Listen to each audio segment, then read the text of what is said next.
Okay, good evening from Hong Kong. Dear friends, welcome to this webinar on urban informatics. I'm Zhong Shi from the Hong Kong Polytechnic University. Let me first start to introduce urban informatics in general, and then we have speakers, Professor Goodchild, Professor Batty, Professor Kwan, Professor Miller, and Professor Ratti, and then introduce each part on urban informatics so we can have a full picture on urban informatics. So why do we need urban informatics? So I think we have a number of urban issues to be resolved. Traffic congestion, environmental pollution, housing, urban disaster, and public health issues like COVID-19 pandemic we have right now, and aging issue, urban heat island, etc., etc. So that's on from the real application point of view. Scientifically, we have a number of questions related to issue urban to be solved and answers. So for example, urban discovery, prediction, and explanations. So we need to discover and explain the human behavior and the regularities in the context urban, spatially, temporally, and dynamically. Explain cities' evolution and predict the trend of future city development. And see, for example, what will be the future city development in the year of post-pandemic. And we also have a number of issues about uncertainties in urban big data, and also representation of spatial data on urban. So urban informatics is an emerging discipline. It is a transdiscipline approach, including urban science, informatics, geomatics, and many others. And the approach helps us to understand, manage, and design the city using systematic theory and methods based on new information technology. And the computation is one of the central. Let's talk about urban science. It's about people and the place in city and their relation, and which are specifically by flow and network. And this is urban informatics. People carry a laser scanner and moving along this building and compute the virtual city compared with the real city. So that's called a digital twin, or more recently, metaverse. So the information technology to support the metaverse, blockchain, explainable AI, feature learning, edge computing, and AI-based IoT, and quantum computing. So that's where the new computer technology can support us in the urban studies. So geomatics is a full range of sensing technology from satellite, aircraft, and UAV, vehicle-based sensors, even for underground and on water. So involving geomatics technology have a geo AI, high-resolution satellite images, and laser scan data, spatial data infrastructure, such as a high-definition map for autonomous driving, and also GPS-based digital urban services. So dimension of urban informatics include urban sensing based on the sensing technology, urban spatial big data infrastructure, and then we do the computation on the basis of data we obtain and find the regularities and the trend of the city for which forms the urban size.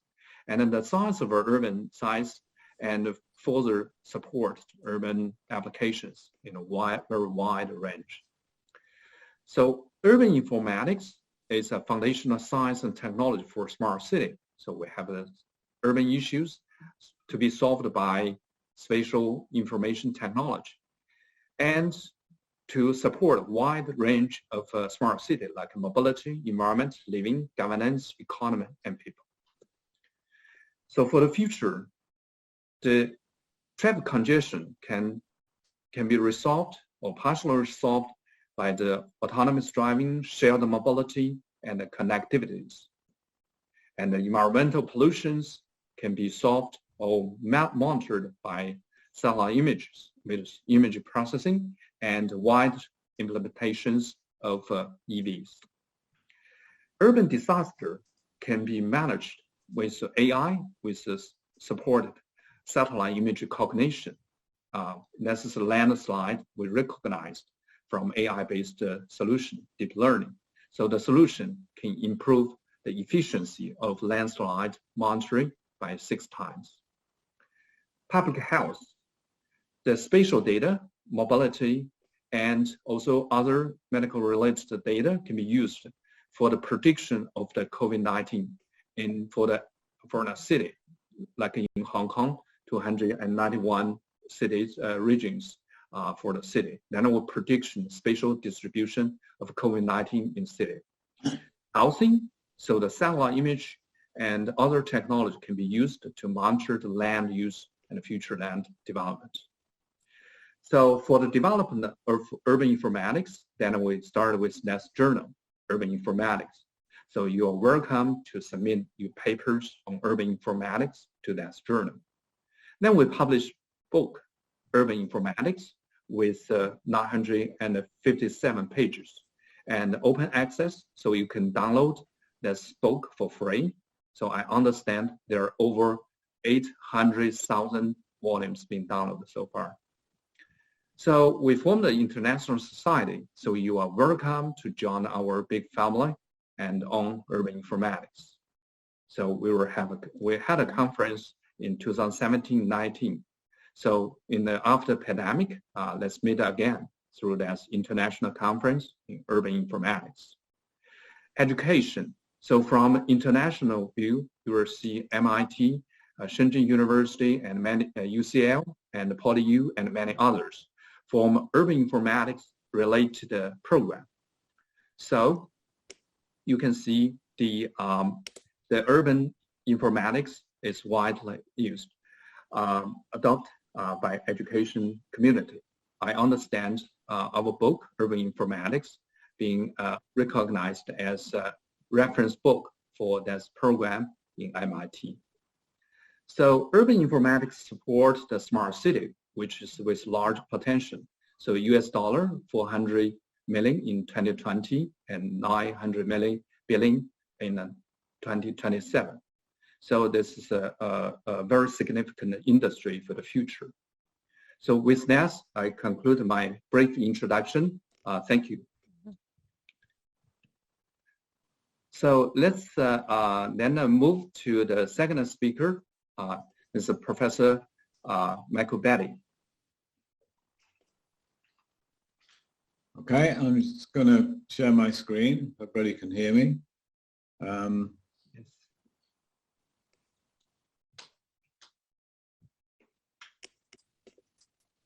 Okay, let me just go back to the beginning of the PowerPoint. Apologies for that.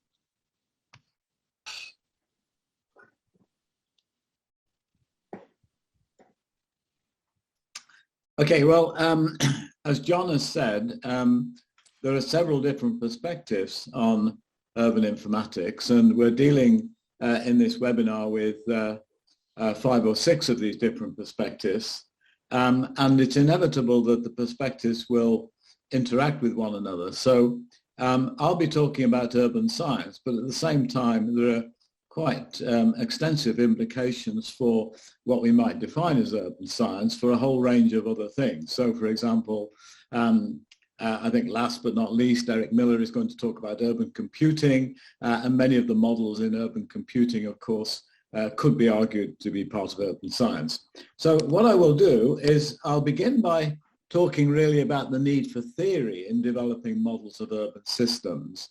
Theory is very important because to some extent all our models imply theories of various sorts, and the evolution of many models in urban science really has their roots in quite detailed theory. And the theories involve specifically, and this is not an exhaustive list by any means, social physics, which emerged in the last 100 years and so on, in analogy with some statistical physics and gravitational theory and so on, regional science, which brought in input-output modeling, econometric modeling, urban economics, that's a very important theoretical perspective in terms of thinking about how land markets work, markets generally in space, transportation, and indeed Mei-Po, Kwan and Eric certainly will talk about transportation. Indeed, transportation and transit really run throughout this. Demography, urban growth theory. These are really the perspectives that we bring to bear in something that we could define as urban science. So let me try and define it in certain contexts. That loosely, I suppose, the term urban science is much more associated with one or two of these themes. So, for example, associated with social physics, really, in that sense. And to some extent, the way it's emerged in its narrower context is with respect to statistical physics, and to a lesser extent with respect to theories of utility, which are really part of microeconomics in that sense. There's also a very strong push in urban science from the development of complexity theory, the idea that we need to look at the world from the bottom up as well as the top down in that sense. And that, to some extent, over the last 50 years has replaced the systems approach, which is looking at systems of cities and cities themselves from the top down, really, in this sense. So complexity theory is important in this sense. And one of the major frameworks which comes out of complexity theory and statistical physics involves scaling. And this is particularly important because you can often open an article which alludes to urban science, and it's really all about scaling. Scaling is how cities change qualitatively. It's actually how any sort of sets of objects change qualitatively, and as they grow, for example, and change, they change in shape and size. And this leads to different types of behavior in the human realm, different structures in terms of, in the biological and physical realm in that sense. So the focus in urban science is fairly physical. It's strongly spatial in that sense. That doesn't mean to say that it doesn't relate to a whole range of social and economic factors in a sense. So let me actually begin by just throwing some of the key models onto the table. There are many, many things I could say in this talk, but I'm just going to really look at three. And those three, in fact, are going to deal with, first of all, scaling, and say something about scaling because it's become so important.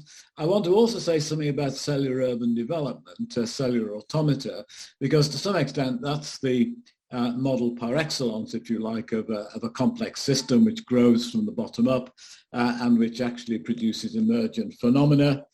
Also relates to the historical development of cities in that sense, or indeed any objects to which CA are actually applied. And then last but not least, questions about system and their environment, the whole question of aggregation. So these three topics, as I said, are no means exhaustive of urban science. They're in fact little kind of snapshots of bits of urban science, scaling, CA, and systems and their environment. So let me just show three sets of examples in that sense. Let's begin with scaling. Now, I said that there's qualitative change as cities change in size. So as population rises in cities, as we go from small towns to metropolitan areas in that sense, then to megacities, basically, we'd expect changes in size. I mean, one very obvious thing is that you tend not to get subways in cities, mass transit of that kind, in cities which are less than about 2 or 3 million, basically. In this particular context, this is simply a resource question, but it's also a question of movement and the efficiency of movements and the shape of cities in that sense. So this is what we mean by qualitative change, changes in area, economic activities, social interaction.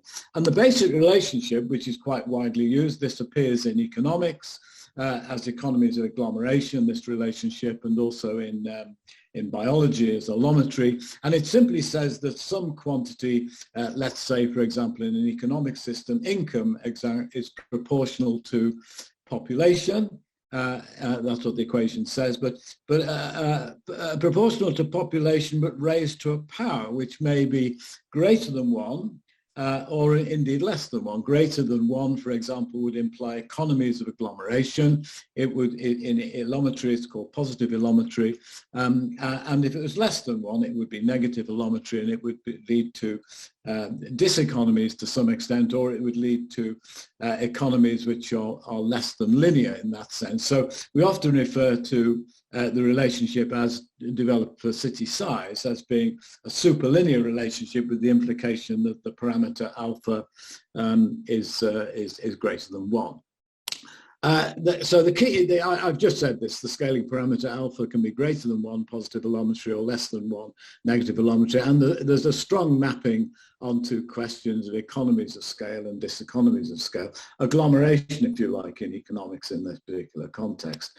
There are many similar relationships that float around urban science in that sense. They're all really built from this basic, simple allometric relationship. So the one that may be familiar with many people who've worked in transportation particularly is the notion that we have an interaction model of this kind, where, for example, we have a variety of parameters, all of which are scaling. The ones in the circles, the positive allometry, if you like, are in population, alpha and beta, and the deterrence parameter on some form of distance or travel cost and so on. And then K is still an important parameter of scale, in fact, a typical scaling parameter in terms of our immediate and naive knowledge of scaling in that sense, adjusting the units in some sense in that sense. So this is, many models can be derived from putting together questions about scaling in different ways in that sense.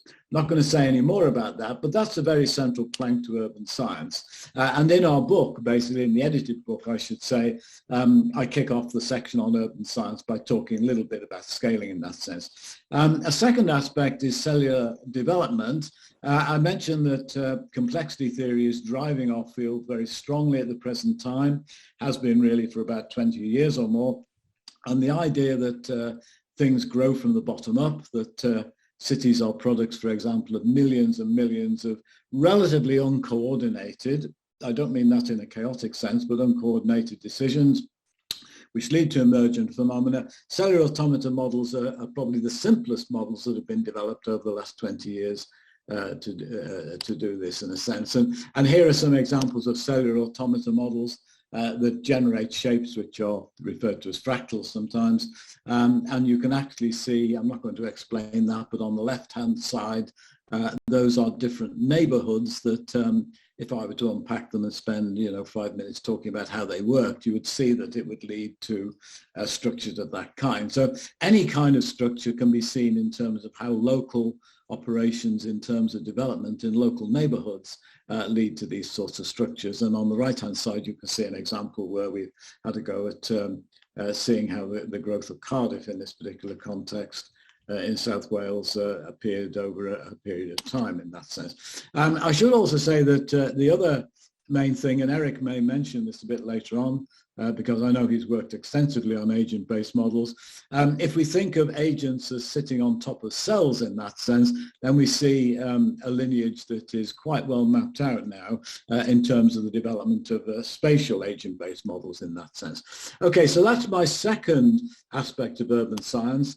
My third aspect really relates to the system, the environment, that in some senses, the systems approach assumed that we could divide a system into the system itself and a relatively passive environment that could be considered stable and fairly sort of fairly non-volatile in that sense. It turns out, in fact, that we've learned this over the last 50 years or longer, that most of the systems we deal with are exceptionally difficult to separate the system from the environment. This is particularly true about growing cities in this particular context. And for example, it changes our model. So here I show an example of Greater London divided into 33 boroughs on the left-hand side, and then into 670, then into about 2,000, and finally England and Wales divided into about 7,000 zones. And the same model the same gravitational type models are built for these different systems. And there are, we really need to explore the instabilities that take place, the sensitivities, as we actually change the zoning system. Now, none of this is new, but it's really very significant in terms of urban science in that sense. The old model where we can think of the environment as being passive in some sense is really not the way to go in some respects. So I'm going to stop at that point. I should say there are lots of other themes I could talk about, and they're going to come up this afternoon, this evening I should say. And there are three books that John mentioned, my own book, New Science for Cities in 2013, but Bartholomew's book, and then more recently Louis Betancourt's book, all of these really deal with, I suppose, the first part of what we saw, what I introduced really, not so much cellular automata or boundaries are there basically, but scaling in some sense and gravitational models. I should actually say that none of this sort of stuff has really been put together in a kind of coherent theory in some sense, which is remarkable. Probably the person who has done most for this is Waldo Tobler. In many papers, of course, he examined these things that we're talking about in terms of urban science. Let me stop at that point and just leave you with the picture of the half dozen or so, or a bit more, maybe 8 or 10 contributions to the urban science section of the Urban Informatics book. Now, I'm probably way over time, basically, so I'll stop sharing my screen and hand back to our host, John. Okay, there we go. Thank you very much, Professor Batty, for introducing urban science. Now, after that, let's turn to the urban big data infrastructure to be introduced by Professor Michael Goodchild. Professor Goodchild, please. Thank you, John, and good morning. I'm speaking from California, where it's 5 a.m. And I want to talk a little bit about big data and talk about it from three aspects. And these are, of course, the three V's, which we often associate with big data, because in an urban context, big data raises issues of multiple sources, that's variety, also near real time, which is velocity, and also abundance, which is volume. And I want to ask the question then in the next few minutes of what does all of that, what are those three defining characteristics of big data mean for a research journal such as the one that we are developing? So I want to make 6 points quite quickly.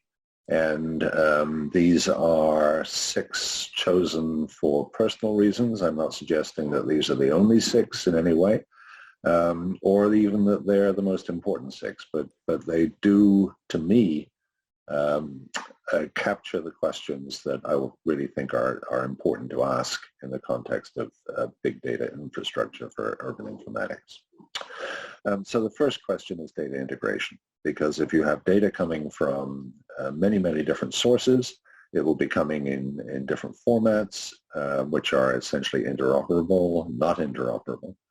And so I want to suggest that there are 3 ways in which we can go about the question of integration. And notice that this has to happen because of volume. It has to happen with enormous volumes of data. And it also has to happen quickly because we want to be able to manage the city in near real time.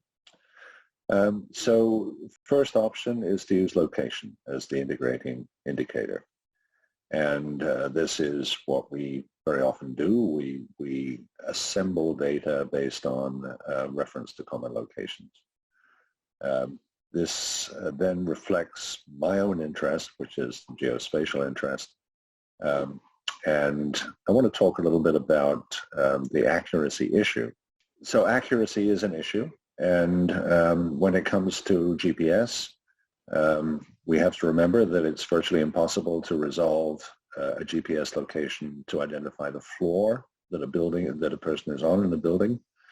GPS is often corrupted by tall buildings. It's often corrupted by poor signals in urban areas, and it then becomes extremely difficult to say where someone is rather than a pair of coordinates where someone is in the context of a point of interest.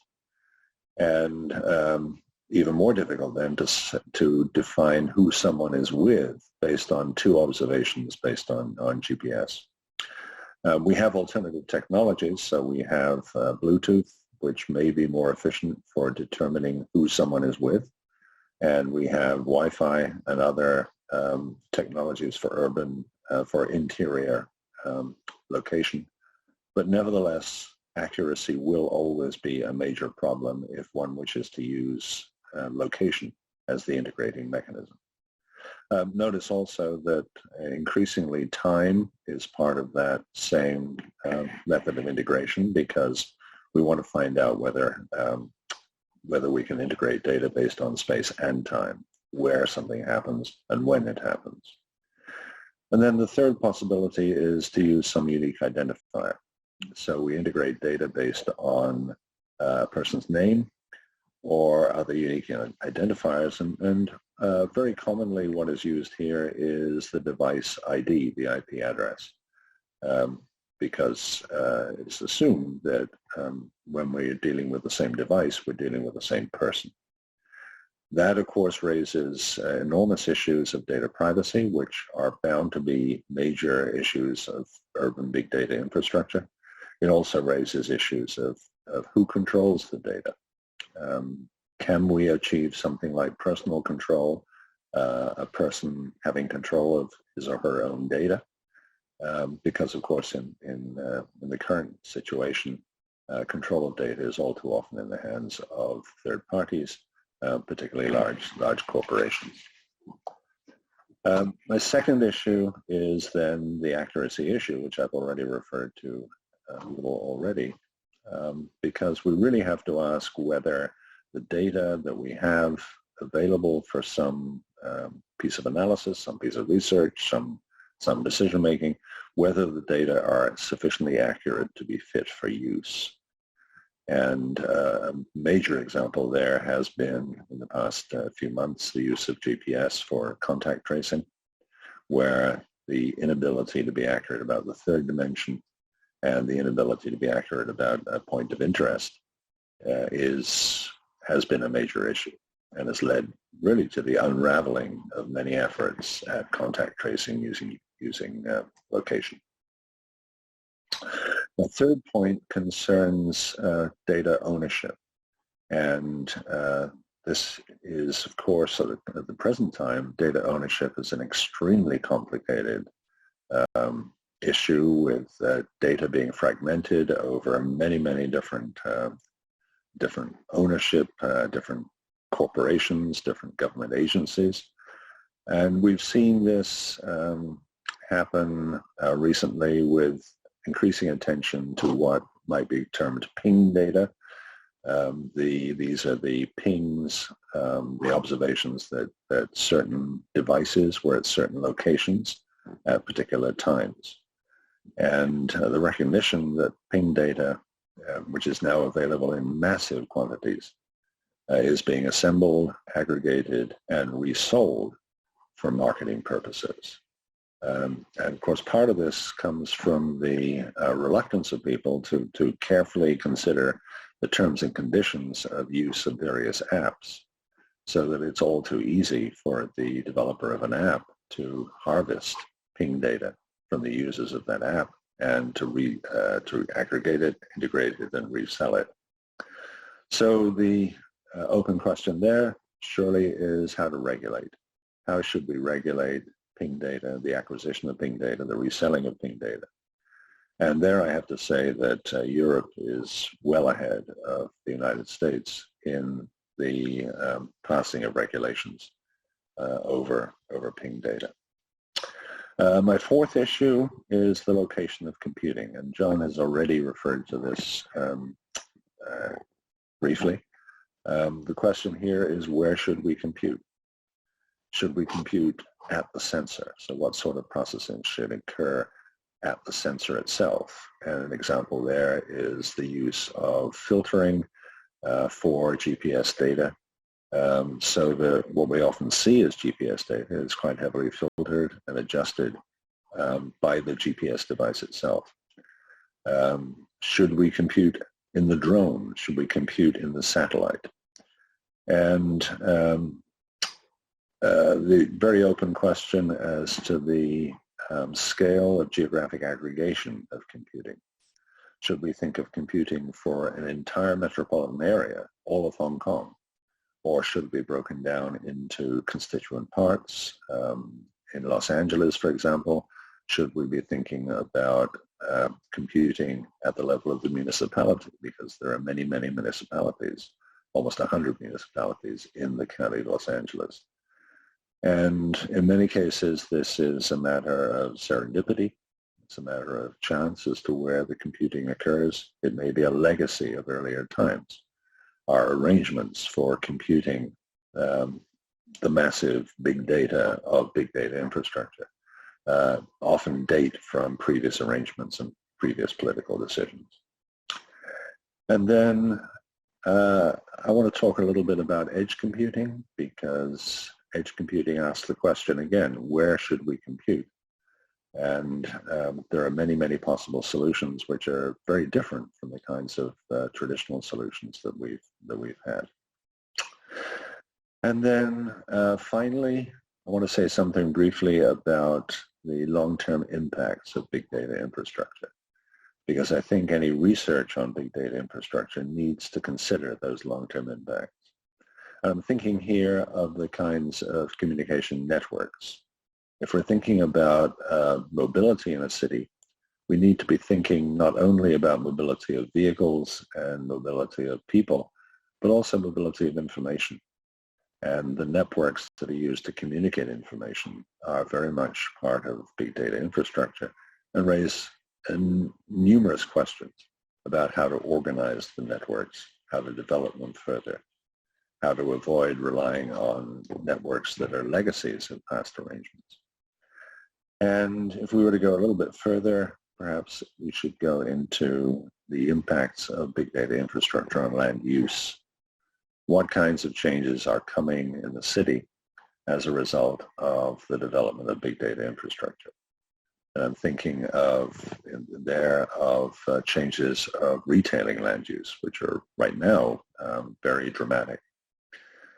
Changes in urban freight arrangements, in delivery and logistics. So many, many implications of big data infrastructure in the longer term. So there's just 6 points which I thought were worth drawing out. And as I said at the beginning, these are very much a personal list. And I'd invite you to develop your own ideas of what are the key points surrounding the development of big data infrastructure in cities. So thank you very much for your attention. Yeah, thank you very much, Professor Goodchild, and for your big points on spatial big data infrastructure, which I think forms a very important infrastructure for the future urban development. So having addressed urban science, urban big data infrastructure by Professor Batty from UCL, Professor Goodchild from UC Santa Barbara. Now let's invite Professor Mei-Po Kwan from CUHK and about urban systems and applications.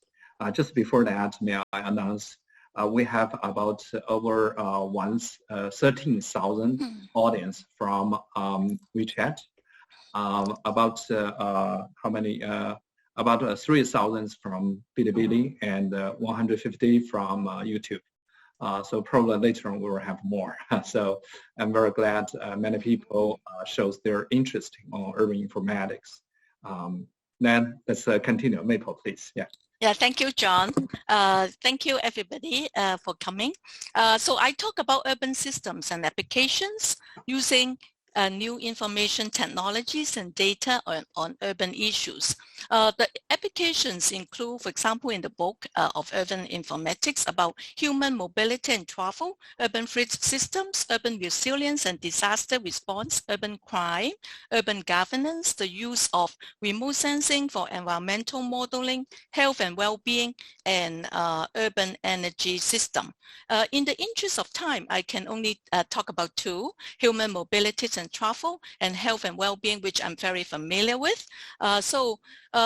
human mobility and travel in the past, or traditionally use travel survey data for the management and planning of data infrastructure and facilities, but they are costly and also time consuming to collect.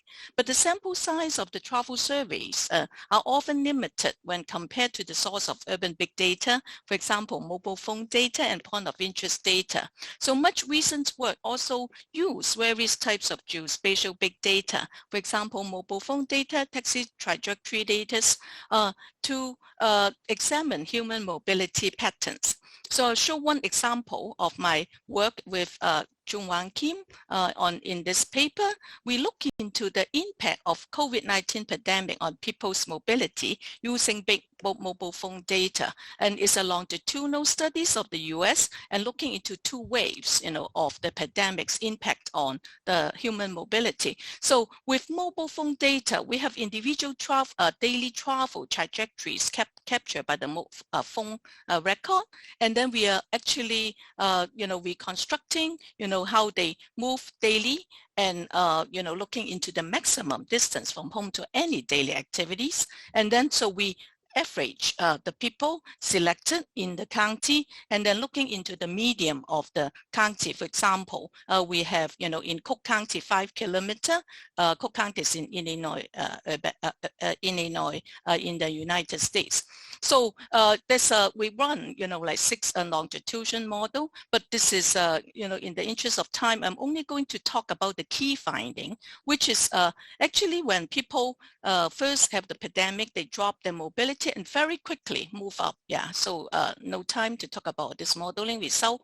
But in the second wave, it goes up, even though the COVID-19 cases went also up. So you may expect that the mobility would decrease, but it's not. So it probably is based on the quarantine fatigue or the perceived reduced risk. So the summary is that the first decrease but soon recover, a strong V-shaped result in many variables were found also in Hong Kong and New Zealand, and not only in the United States, meaning that people actually get tired of, they will reduce their mobility due to the very strict policy, but they will very quickly resume. So this policy will only be effective for a certain time. So what I want to show in this small example is that from using big mobile phone and mobility data, that we are able to associate with, how effective the policy of COVID-19 on human mobility. And then thus, of course, implication is for the spread of the pandemic, control of the virus. And then also, the second topic that I want to, talk and focus on talking in my a few minutes of talk. So it's a health and well-being.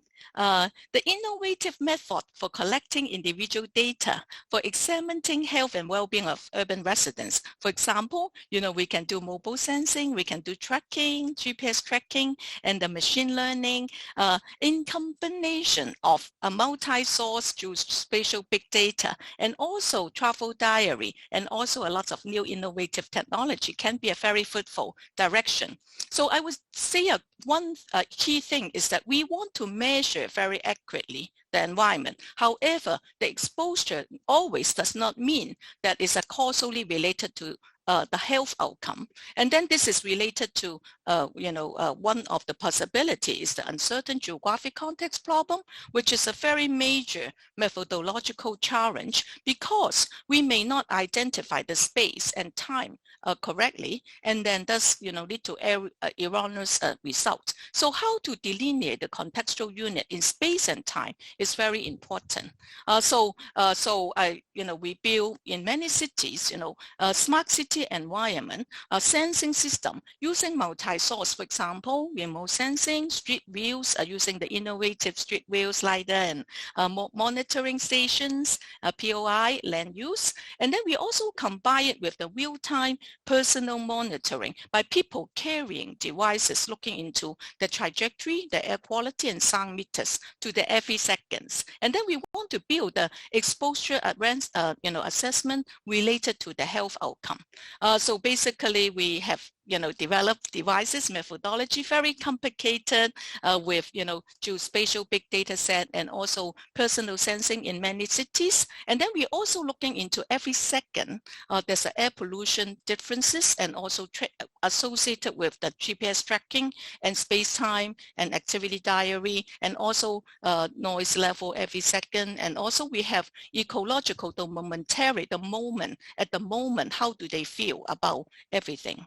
So not everything, but so we have a particular, set of questions. So what do we have is that then every second we got, GPS, we have people's movement, and then also we correct it using multi-source methodology. And then we have, people, experiencing different exposure over time in the residence and also when they're moving around. But we also have the people carrying. That means that we have that particular, time, that how the environmental sensing. So we need to compare all of this, right, and see and identify the causally relevant geographic context.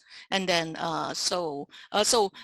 in the interest of time, I'm going to say a few things that is, important that using all this urban informatics to do health and well-being. First of all, I talk about the resident space, right? People experiencing different air pollution over time. However, when people moving around, this is also very different. We found significant difference in terms of this kind of exposure. And what is more important is that when people just looking into the resident space measurement, and also even though we map the trajectory in the monitoring station estimation, they're pretty similar, but it's very different when we have people carrying the devices every second. They're very different air pollution exposure, especially related to their activities at night. So what you can ask us, why do we know what do they do? And then it's because we also collect the activity travel diary at the same time. So this person has higher every second personal air pollution exposure because she was cooking at home. Noise exposure also, outdoor, indoor, we can distinguish that. Outdoor are higher than indoor, and also in cumulatively, the indoor-outdoor noise exposure cumulatively has a significant negative effect on mental health. I promise you causal relationship, right? So this is not just association, this is causal model. And in another causal model that we find that we hypothesize the momentary, that is at the moment, the noise, the Van Bay measure would have momentary psychological stress, but we cannot find a statistically significant relationship. However, in our causal model, when we have the mediated, mediating variable, momentarily perceived noise, how people perceive whether it's a construction noise very annoying, or whether this is actually a ganbei, happy banquet kind of noise. Then when we see actually measure the perceived noise mediated by this variable, we found significant causal relationship to momentarily psychological stress, which is a very important factor to many disease, health outcome. So in summary, I mean, of course, I can go on and on. We can do heights, and then we can, but I think that, in summary, that we are increasingly having widely available data. And this is useful for helping us to understand the many specific urban system. Information technology and everyday device, when connected to the internet, can help urban residents access to health and sense information. But just like my Goodchild mentioned, the ethical, privacy, and confidentiality issue related to the use of the sensitive data can be, needs to be discussed. And, the funding sources, acknowledgement in the past 2 years, and especially the RGC, collaborated research fund. And then also this is our research institute at night, quite beautiful. You're all welcome to visit us one day. Thank you. Stop sharing. Yeah, thank you, Mei-Po, on your views on the urban systems and applications, in particular on health applications, which is very important. And for today, we're facing the COVID-19 pandemic. Mm-hmm. Yeah, next, let's move to the urban sensing. May I invite Professor Carlo Ratti from MIT, and to share his view on urban sensing. Carlo, are you ready? Thank you. Yeah, thank you, John. And, and Mei-Po, love your building. So anyway, I'll share some slides here. I just wanted to have I have just a very quick message here. So, and this is part, by the way, we had this conversation with Mike Batty, with you, John, with a few others. And so my suggestion is that we might do a join forces and try to look at this question. And the question is very simple, is what is a city? And so some ideas for city delineation using cell phone data. And by the way, what I'm presenting here is some work that has been done, for instance, by Lei Dong, who's been a postdoc in our lab at MIT, by Vincent Vervatz, Paolo, myself, but also, part of a broader conversation. Now, what is the problem? Clearly, the problem is very simply said is that we are talking a lot about the science of cities, but we don't have a clear definition of what a city is, at least in a numerical definition. And as you all know, there's different definitions in different countries. MSAs, for instance, the US, FUAs in the EU and OECD. But if you look at them, they're quite different. You see down there. Even if they're based usually on a similar principle, you define a core, you look at people commuting to the core, and by doing that, you define the extent of the metropolitan area or the city. But even if the principle is similar, we get very different results, as you can see in this image. And so really the question is, the current definitions are not consistent, and they require very good information on mobility. We heard about this before, just a few minutes before. And then also deciding what type of threshold we want to use in order to define the full extent of the city. So there's a spelling mistake here, but in existing attempts to delineate cities, so with big data, there have been a few new approaches proposed. Some of them we can call them morphological, so looking at population and looking at continuous cluster of high population, built up area or density, or some of them functional, again, looking at all the exchanges in a certain area. And I'll be a bit quick on this, provided we agree on what the parameters should be of a good city definition. Our hypothesis is that if we join forces, we could really try to agree and converge on a definition that then we can be used in a standardized way across the planet. Clearly, we need to meet certain objectives. We need to have data that's universal, easy to access, and self-explanatory. We probably need to mix both morphological and functional features. Then in order to be universal, we need a definition that's parameter-free. All parameters then endogenous. And then we should have a simple way to validate such definition. So some kind of quantitative criteria to assess it. And it seems to us that big cell phone data big data from cell phone is quite interesting.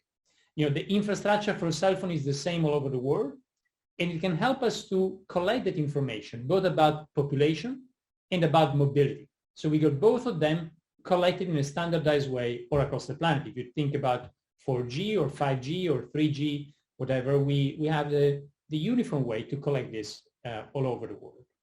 And so, as you say, it's ubiquitous. It mixes morphological features, its functional features, and it has already been used a little bit. So actually I want to share this. The first one to the left, that's communication networks in general, is an article we did with Steven Strogatz a few years ago, looking at regions in the UK based on what was at the time the largest ever made network of communications. What you see there is some other work, more recent work, again on delineation. What you see here is some work we've been doing over the past year or so. Lei, in particular, has been doing, Lei Dong, looking at China and again using cell phone data to identify regions in China. And so somehow, I'm saying all this because I think we all need a good, clear, simple, universal definition of cities. And perhaps if we get together, I thought it was a good a good moment today to discuss is if we get together, if we pull together forces, we could get to this definition and hopefully speed up developments in city science. So that was my kind of 5 minutes, and I look forward to the conversation. Okay, thank you, Carlo. Yes, I think you address a very fundamental issue, definition of city or urban. I think especially from urban sensing point of view, from, say, for example, mobile phone data. So I think that's one way we see the city or definition from different view. Now, let's next move to urban computing. May we invite Professor Eric Miller from University of Toronto. Yes, Eric, please. Yeah. Thank you, John, and thank you very much for inviting me to join in this session. Yes, so I'm going to talk about my task was urban computing. I think I'm going to come at that, first of all, I'm a transportation systems analyst modeler, so I'm going to be speaking specifically within transportation. I think my talk overlaps a bit, extends Mei-Po's in many respects, and I think she set a good stage for me. But before I talk about computing per se, I want to observe that urban informatics technology is and has been transforming transportation in a wide variety of ways. And this is extremely important in very practical operation ways. The system is changing. So the transportation system behavior is changing, both on the supply side in terms of the new services that are being enabled by informatics that are coming on stream and the system performance itself. And then informatics is influencing actual travel behavior. And all of this, of course, raises a huge challenge to people like myself who are modelers and analysts and policy people in terms of coping with this disruption that's happening. But in addition to that, informatics itself is changing the way we can do modeling, the way we can do analysis. We've already heard several examples of that today, both in terms of the data available for modeling, and Mei-Po has talked a bit about that, and also in terms of enabling different modeling methods. So first of all, just let's remind ourselves that we are in an era of new technology and services, various ride-hailing, ride-sharing services, demand responsive transit, and of course then connected autonomous and electric vehicles are coming along. All of this is being enabled by the information technologies that have been developed. I mean, you know, taxis have been with us forever, but ride-hailing, Uber and Lyft type services are fundamentally new because of the computing platforms and the analytics and the data available to support this new kind of taxi service. Similarly, we've talked about demand responsive transit since at least the 1960s, but now again the platforms and technologies available to us are truly transforming what we can be doing on the transit side. And of course one of the big challenges is how can we merge these things together, and where is transit going in particular in this brave new era of technology. Similarly, for a long time we've been, as long as the digital computer's been around, we've been trying to use information technology to help improve control of our network operations, particularly on the road side, but also the transit side. That these capabilities are growing all the time, particularly in terms of using cameras and other sensor devices to give us real-time information about the system. The challenge, I think, is still how do we, most effectively control the system. I think one thing that we haven't thought, I don't think of thought enough about from a research point of view is how are all the route guidance apps that people are using all the time actually affecting travel behavior and hence feeding back on performance. I think two areas where we see some use of informatics, but I think we could do much more, is both in terms of road pricing and controlling and pricing parking. We have the technology, really, we could be pricing every kilometer of travel of all cars and parking by location and time of day if we wanted to. Again, maybe there's government control issues there, but again, the potential is very large. But now turning to travel behavior, again, real-time travel information systems are I think having a big impact on how people travel, their route choices, their mode choices, their location choices. Where should I park? Where should I go for a restaurant? And so we've seen real changes in behavior there that I think, again, from a modeling point of view, are challenging to deal with. The pandemic has introduced the term working from home as a universal label concept. How will that change cities? How will it change travel behavior over time? This is one of the very big questions going forward, both from a modeling point of view and a policy point of view. Again, online commerce, e-shopping has been with us for some time, but it's exploded through the pandemic. And I would say both in terms of working from home and online commerce, thank goodness we had the informatics systems that we had. Just imagine if we'd had the pandemic even 10 years ago, when we didn't have the sort of Zoom type platforms that we have today, how would we have managed? And of course, we have this emerging so-called metaverse. What will be that impact on travel? We really don't know. And so turning more formally to, or more explicitly to computing, transportation systems analysis, and I would say all urban systems analysis, is a child of the digital computer. We didn't have travel demand models when we had slide rules and so forth. As with, I think, with urban science in general, it is the computer that has allowed us to both gather the data and analyze the data and build, high-end models, simulations of cities that are allowing us to understand cities, understand transportation in particular, in ways that just would not exist without the computer. So what we do and the evolution in my own field of travel demand modeling is tied directly to the computing capabilities, both hardware and software and data that we have available to us, and we could write a history of that. It has already been discussed. The modern informatics are not only changing the way the system actually works and the way we sense the system and control it, but it's providing us as modelers and analysts enormous new data sets with which we can observe the city, observe the transportation system, and change the way we do modeling. And Mei-Po has already done a great introduction to examples of how we can be using the data to ask new questions, look at things in new ways. So I won't talk, I'll come back to that in just a second, a couple of examples. But I do want to just say say one or two things about modeling. In particular, the use of the computer and the detailed data sets available to us to construct what I think are very powerful agent-based microsimulation models. An agent-based model, an agent is an intelligent actor in the system. They perceive the world around them. They make decisions. They act in the world. It's you and us. It's firms. This is what in travel modeling. This is what we're trying to model: is the behavior of people, the behavior of agents. An agent-based microsimulation allows us to get down to the level of actual behavior, an individual, groups of individuals, and we can look at how they interact with each other. We can introduce history and memory and learning and adaptation potentially, because we're tracking the agent through time and through their experience, and we can model the complexity of behavior in transportation. We really need to be looking at how people organize their entire day and put things together, and this is really only possible through a disaggregated microsimulation type approach.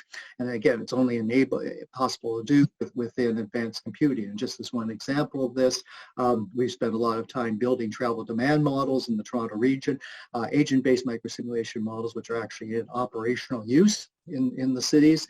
And with this disaggregated approach, we're able to build very, very sophisticated, I would say, models of tour-based mode choice. That my choice of how I travel to work in the morning is dependent on what else I'm doing during the day. And so it's dependent on my interactions with other people during the day. Maybe I have to take my child to daycare, so I can't take transit because I can only do that by car and so forth.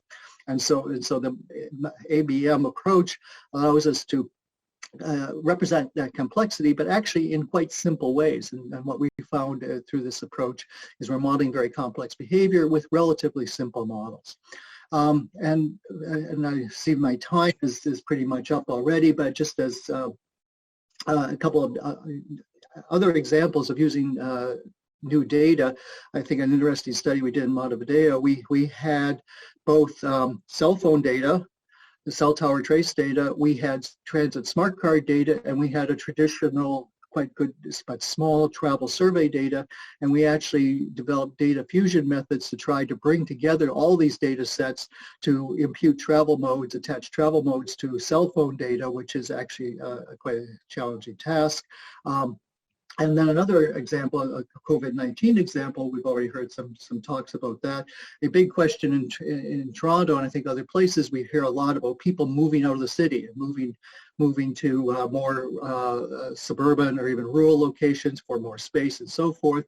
And so certainly we see, and one of the surprises, at least in Toronto, was retail activity, residential location activity actually went up during the pandemic. More people were on the move. We saw that trend. But in terms of the spatial distribution of where people were moving in, this is the Toronto region, and moving out, here's downtown Toronto, it was actually a much more balanced pattern. And in particular, if we look in downtown Toronto, and this is all with cell phone data where we're looking at changes in home locations, we see that on balance, about as many people moved into the downtown as moved out. So I think this is just yet one more example of how informatics data can help us dig deeply into the behaviors and issues of the day. And so that's the end of my little presentation. I'll turn it back to you, John. Thank you very much, Eric. Yeah, for the urban computing part. So now we, after we have a talk on this this part. Now next, let's move to the roundtable discussion, because I believe we will have a lot more discussions and questions. Then may I invite all our speakers turn on your camera. So Professor Batty, and then so for the roundtable discussion. We have another two guests. One is Professor Anthony Ye from Hong Kong U. Yeah. And also, may I also invite Professor Yue from Shenzhen University. Yeah. Yes. Okay. Welcome. Yes. So that we all now panel members for this roundtable discussion. Because Professor Ye and Professor Yue didn't talk before, so before the round table discussion starts, may I invite Professor Ye to say a few words, if you could. Yeah. Thank you very much, John, for organizing this very interesting webinar, which actually we have big speakers here with the two mics, Carlo, Mei-Po, John, you, and also Eric, right? It's very great. I enjoy the presentation very much, which also can give us the more or less the state of the art of what you guys are doing, right? And anyway, I just want to give my 2 cents. So the first cent is that basically when we are talking about, recently I'm looking at MAS, the mobility as a service.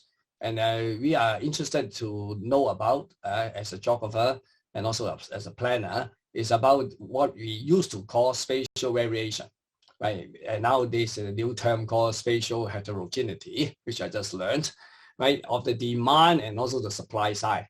But obviously, the demand is also very according to social areas, this spatial structure itself. And the demand is just like what, Michael Goodchild has been talking about, is the urban infrastructure. And obviously, it varies according to the different locations. You may have a much higher, denser type of sensor in the city, whereas you have less dense. But this is something that I think is important so that we can provide better type of services to places somehow these are being disadvantaged because of the they do not have enough demand and also did not supply, and people have to wait a long time. And so how can we resolve this? Obviously, there are a lot of things that need to be done. Now, the other sense is basically about the urban infrastructure itself, and how are we going to make use of, we used to call PPP for data type of supply or provision, as you call public-private partnership, right? Just like the Google Map is a very good example of these public-private partnerships, right? or the Google Travel. Okay. Now, but actually, we should extend this not only to the 3P, we may be calling to be 5P, including, for example, the politics, the pricing, and the privacy. So it's altogether 6 Ps, right? And how they interact in order to provide this type of data for us to do all these type of nice things that we can do. And so this is also related back to also the spatial variation of this demand and supply, and how are we going to make use of this type of 6 Ps in order to provide the infrastructure. So there's a lot of things happening that are worth our attentions. Thank you. Yeah, thank you very much, Professor Ye. Professor Yue Yang, you want to say a few words? Okay. Actually, I'm here to present Professor Li Qingquan. He is busy at another meeting. So I will throw out a question about AI because every field is talking about AI. So how about the role of AI in our urban informatics? Although machine learning methods have been widely used in our urban sensing and our urban modeling process, which include the efficiency and accuracy, but we are merely reused the existing method and have limited new findings and deeper insight to our domain knowledge. On the contrary, for example, in the field of bioinformatics or cheminformatics, for instance, the AI actually have made some significant breakthroughs, such as they found new materials or new structures. So in our urban informatics field, do we have such room or breakthrough that need to be solved by AI? From my point of view, first, we do not have enough data or such data infrastructure to support the training of AI models, especially when dealing with humans, as Goodchild said that privacy issue, which also provides the data sharing and also data labeling, which is necessary for machine learning. And also data bias could lead to the bias of the results. And the second point is that for the time being, AI do not have enough intelligence to deal with our urban space, which is a result of many complex issues and also uncertainties such as economic, cultural, history, and politics, of course. So what can we expect from AI? Or the key points in the human-involved topics that AI can contribute to our domain knowledge. Okay, this is the question from my side. Thank you. Thank you very much, Professor Yue. Okay, I think today this is first webinar on urban informatics. We well received. Right now, I'm told we have over 20,000 audience from a different platform. So I think that shows a strong interest on urban informatics. So now we're starting. That's new. John, you're a rock star. Thank you. We're urban informatics researcher. So I think we start to think how we start as urban informatics. What will be the area be covered by urban informatics? What will be the way we go from here for the long-term development of urban informatics? Just like many disciplines, they have started. The early times, I remember Professor Goodchild, Professor Batty, they started the GI science. Then for the development, that's a discipline. Now we start another new discipline, urban informatics. So what will be what will be the way we should go, and from the start today and then later on for the development. So I think that's all the questions we should consider here. So maybe we invite each of our panel members to give you views on how to develop urban informatics. If you could give your views. Professor Goodchild, you had an experience to develop a GI science. Now, Sure. another new science. Sure. Well, I think that Professor Ratti has also already raised the question of defining the city.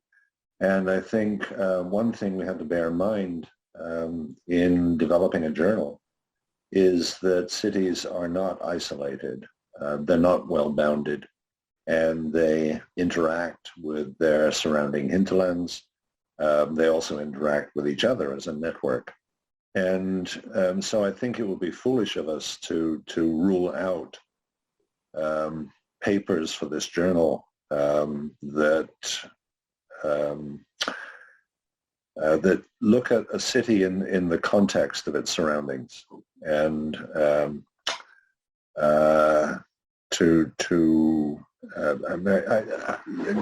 let me simply suggest this, that we should not ban the word rural from our journal, but instead consider cities in their surrounding context.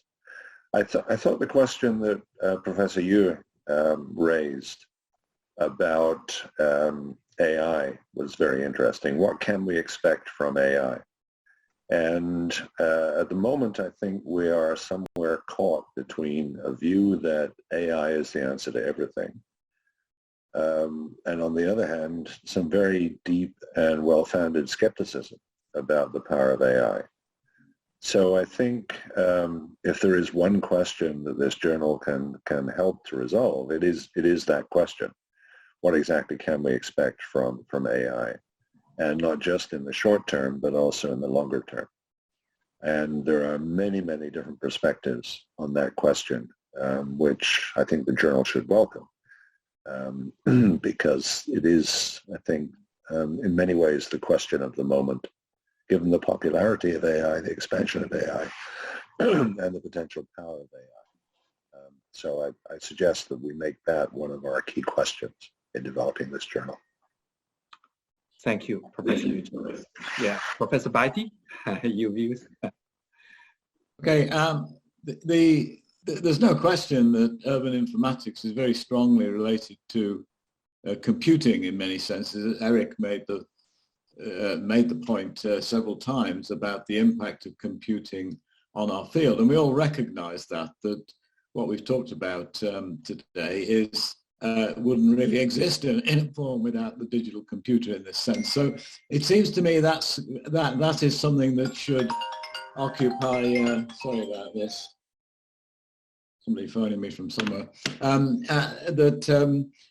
what we should do in the journal is we should address this question of computing, because computing is so all-embracing, having such an enormous impact on us. I mean, for example, here I am sitting in, well, I'm actually sitting in the town of Bath, but my background is the Bank of England, basically, and I don't know where everybody is in this sense. So this is a major impact of computing on location and space, and I think we have to address that. There are several aspects that spin off that we've not really talked about. To some extent, it's implicit. The high-frequency city versus the low-frequency city is a very important issue. The extent to which the kind of information that we get by second-by-second, minute-by-minute behaviors and so on, how this relates to how cities are changing over a much longer period. Many of these issues really relate to how we might integrate different sorts of tools and techniques and methods and theories from one domain to another in that sense. So I think that needs to be addressed, this question about computing. And how we do it, because it is so all-pervasive, it's very difficult to know how to do it in the context of the journal. It seems to me that we need to push that more, and it does embrace some of these other questions, such as the impact of AI and the impact of a whole range of things in terms of how our behaviors are being impacted by the use of information technologies. Thank you. May I hear views from Professor Carlo, Ratti? And I understand that in MIT, you're very look at the urban science and computer science together very seriously. So you come with new program. It's urban science together with the computer science. So that's basically urban informatics. So from your point of view, particular, yeah. Yeah, thank you, John. I wanted to add to what was just mentioned a moment ago. I also think it would be very, very interesting to define the perimeter of where AI can play a role. So it'll be certainly interesting defining the question. Also, AI is a very broad term. It is changing a lot. You know, we get new techniques and we get new applications. And so from our point of view, we see a lot of interest in AI today in at least two things. The first one is that as we all know, there's a lot of research that was done since the 1960s and 70s on looking at the visual appearance of cities. I'm thinking about people such as Alan Jacobs or Kevin Lynch and similar, or William White in the US. And now all of the type of analysis can be done in an unprecedented way because you have a huge amount of visual imagery. And again, AI can help us to classify it. So somehow we see a lot of interest there in classifying, understanding the city, the visual image of the city in a digital way. And also something interesting that's probably at the beginning, but is how do we start from, say, a LiDAR scan of a very complex urban environment. We are trying this, for instance, in favelas at the moment in the global south. So favelas are very, very complex, artifacts. You cannot apply the traditional way to describe a city to a favela. And then if you look at all this kind of visual imagery plus LiDAR, how can we use AI to extract semantics that then becomes the basis for adding information? For instance, if you add a sensor, you in a favela, you cannot just use, even if you had lat long in a very precise way, that is not enough. It's such a complex environment that you need to attach that to some kind of semantic structure that you need to extract, and AI can help. So we're seeing a lot of interest in here, but we're seeing a lot of potential future applications here. But it seems to me that really focusing on the perimeter of AI, where AI can help in looking at new techniques as they develop, how they can change urban science. It seems to me that could be a very important question for all of us. Thank you very much. Now let's start to take up questions from audience. The first question here I received here is, will smarter transportation based on that information be safer? I guess that's a question from Professor Miller. So if Eric can answer that question. Thank you. Well, let's hope so. Yes, it should be. I mean, certainly in terms of autonomous vehicles, this is one of the major claims for autonomous vehicles is they will be much safer. I think that's something, and they probably will be up to a point, but they will never. No technological system is totally fail-safe, and so I think. And the basic kind of physics of people on streets is not going to change that much. So I think it will make for a safer system, but not, there will still be accidents, there'll still be technology failures, and so forth. So I think consistent with a lot of discussion, we have to sort out the hype from the reality and of what AI, smart cities, smart transportation can do. I think there are real benefits, but there will still be accidents. There'll still be issues to deal with. There'll still be congestion. AI is not going to get rid of congestion in very large cities like Hong Kong or Toronto or anywhere else, but it will help. Yeah, thank you. There's another question. I think this is for Professor Goodchild. Will an individual control all her information? I'm sorry, what's the word? Yeah, the question is, will an individual control all her or his information?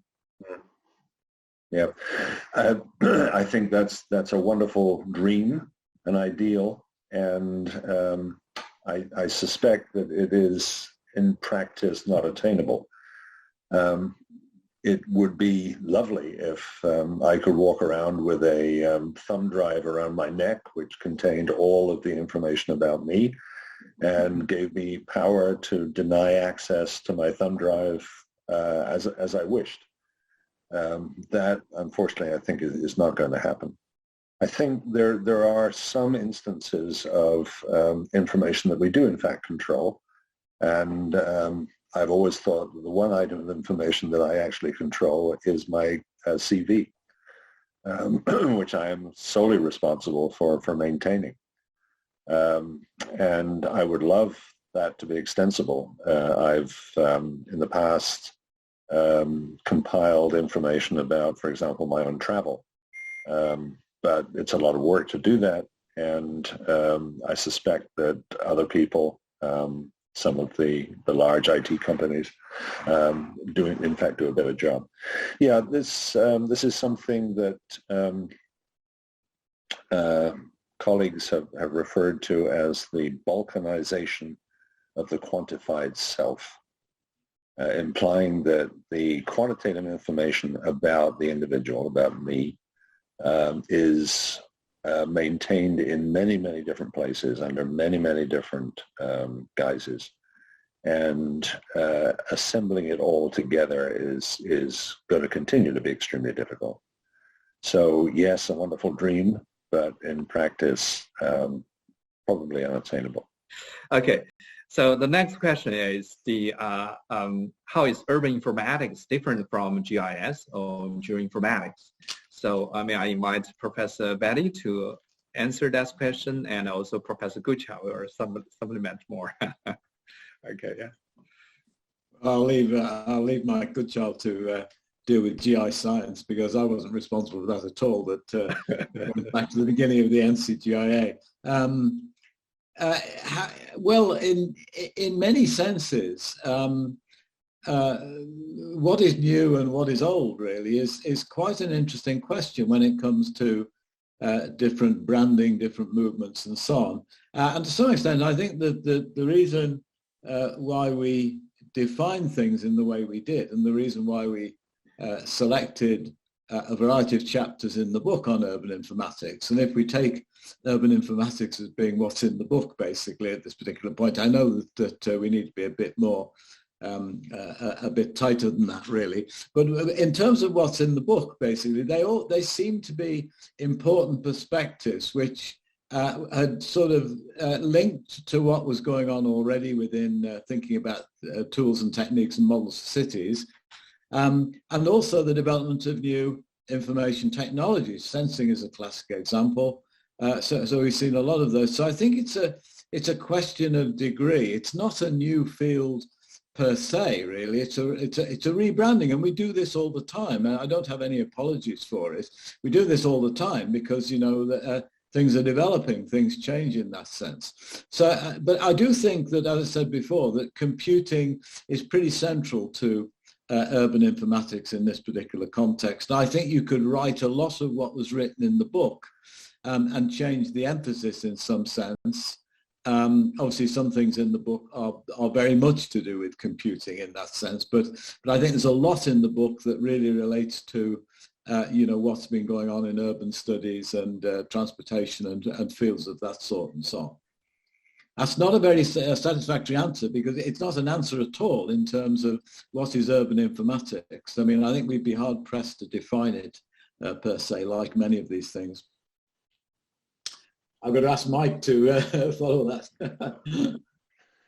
Well, let me say that I think if there is a definition of GIS, and that's a major question, it is the location, the geospatial aspect, which is critical.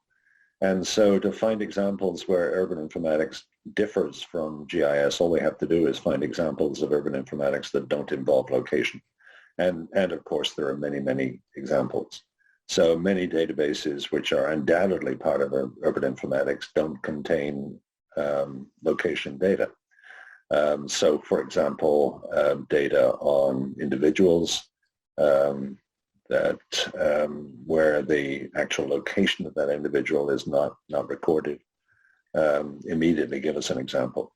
So many, many examples, I think, and we have to think of And I think there is a danger here in assuming that geospatial is a key part of urban informatics and thereby ignoring areas where geospatial is not critical.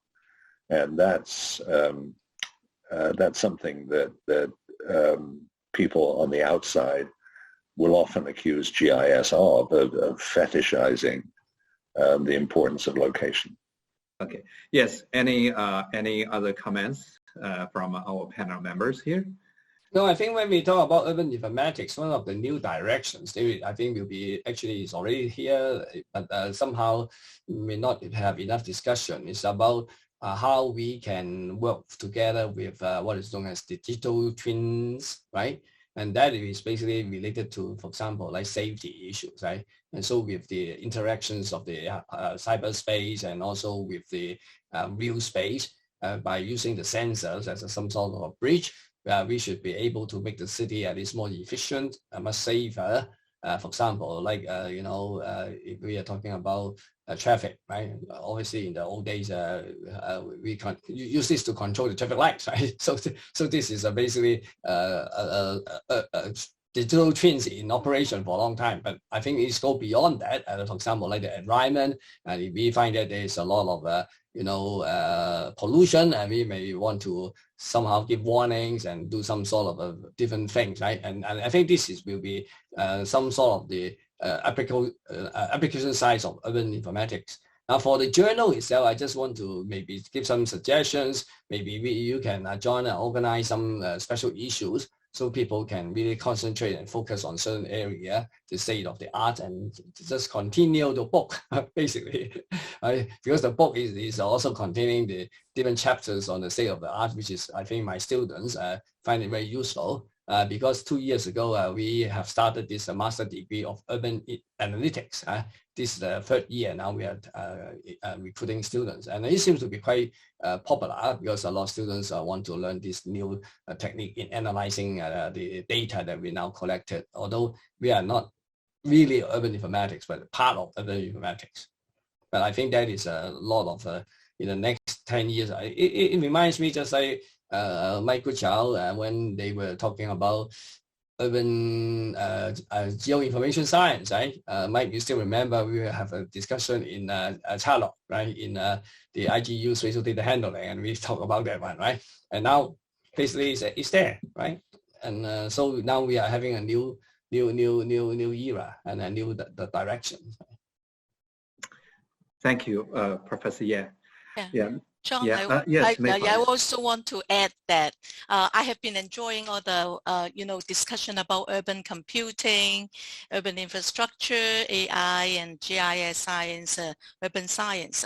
I think that, however, I want to add one point that with all this science and wonderful urban informatics, I think without human beings, the social society and social impact, I think, for example, we can develop the most smart and efficient urban management systems, but if it doesn't benefit, people, and especially the vulnerable group in the city, then I think that, it doesn't really, fulfill all the goals. So I hope that the journal, and the future that include not just human behavior, understanding of human behavior, but really addressing, like especially vulnerable population, and also, or maybe all citizens in general in the city. Yeah, because people live in the city. Yeah, right. Yeah, it's not just an empty visual maybe unit. I could add a little bit to that, because I think there's a lesson to be learned in the experience of the past few months in the opposition to vaccination. Even the most ideal technology, the most ideal society will have its opponents, and it will have people who for one reason or another, will not play along. Even autonomous vehicles. People will very quickly discover ways of gaming autonomous vehicles and subverting their success.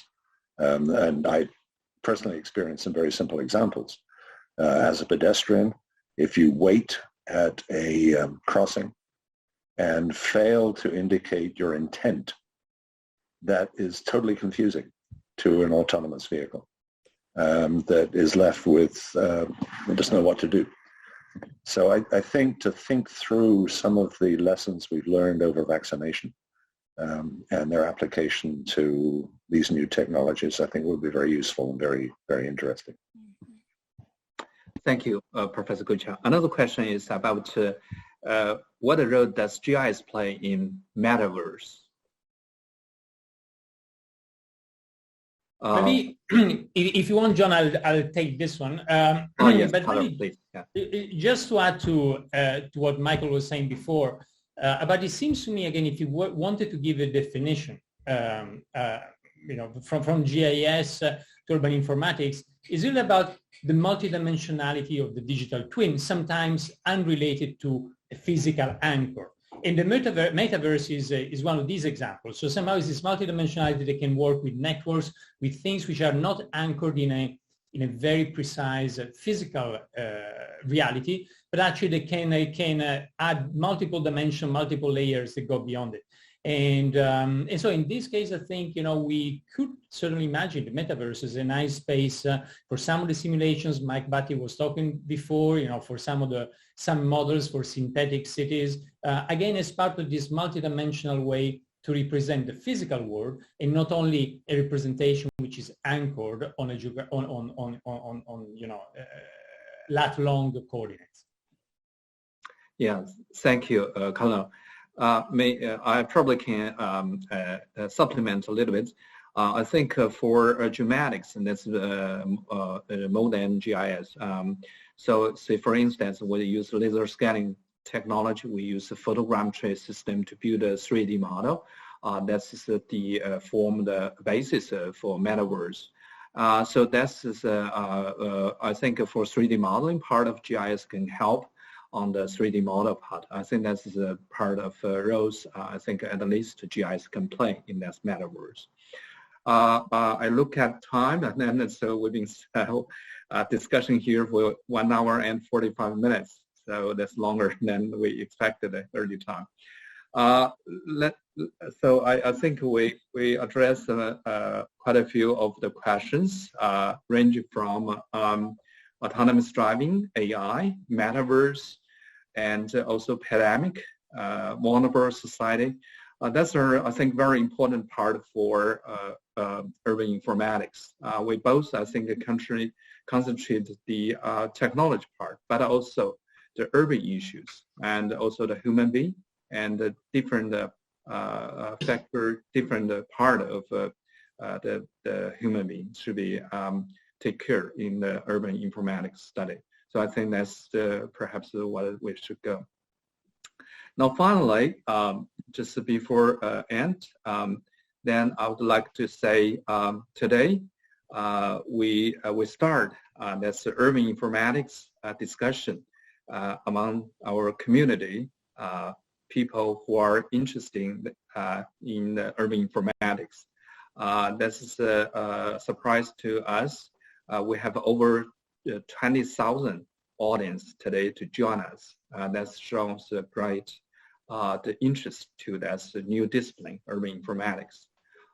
So in the future, I think important thing is we need to do the more research, collaborative research in the area of urban informatics. So we do have a journal. So we encourage the future research, the focused research, and to be published on this journal. And we do have this book already been published. So that's open access, is for free. So you can download that book. So either for your teaching, research. I'm very glad many universities like MIT and many others already use that book for their reference book or textbook for the research and education. And we will have more to discuss later on if we can to meet face-to-face. So if we can have this pandemic being finished in the near future, now we can have a conference, international conference on urban informatics to be organized either in Hong Kong as we planned for last year, or we can also organize as well in other countries. So then we have people work together and to publish their paper either in conference or next journal. So that's what I can see our future. So that's about today. I will say thank you very much. First, our speakers for both the panels and also early speakers, and also especially the audience, to over 20,000 audience from different parts of the world, show you interest and support to urban informatics. I do see this is the future of the new discipline, urban informatics.